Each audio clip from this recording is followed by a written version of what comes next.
Covering Democracy 2010, Rick Scott came to West Palm Beach today to try to win some votes. It's neck and neck between the Republican contender and Democrat Alex Sink in the race for governor. News Channel 5's John Shainman has more on the Scott visit.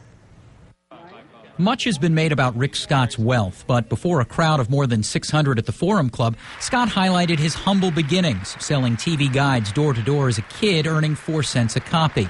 It's his appreciation for business and distaste for President Obama's health care plan that got him to run for governor. If we watch, all of our spending so we can constantly think about how do we get rid of taxes and fees, there is nobody that will be able to compete with us. Scott said he would reduce property taxes by 19% and phase out the business tax. He was asked about the lesson he learned as head of hospital chain Columbia HCA. The company was fined $1.7 billion for Medicare fraud after Scott left. We helped drive down healthcare inflation. Our Gallup survey numbers were better than the competition. Our outcome numbers were better. But we should have put more resources into internal and external audit. Speaking with reporters, Scott evaded a question about Alex Sink's latest ad featuring law enforcement leaders from both parties, saying Scott can't be trusted.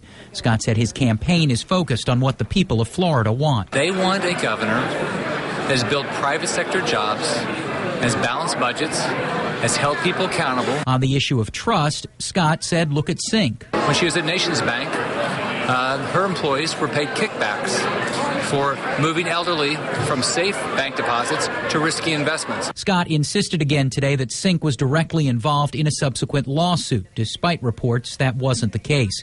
Scott told the crowd there's a clear choice in this election, and with our low taxes and beautiful climate, Florida should once again be a land of opportunity. That's the America they grew up in, and they know I've lived the American dream.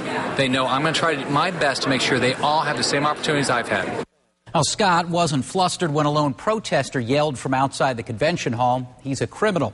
Next week, Alex Sink will be the featured speaker at the Forum Club. John Shainman, WPTV, News Channel 5.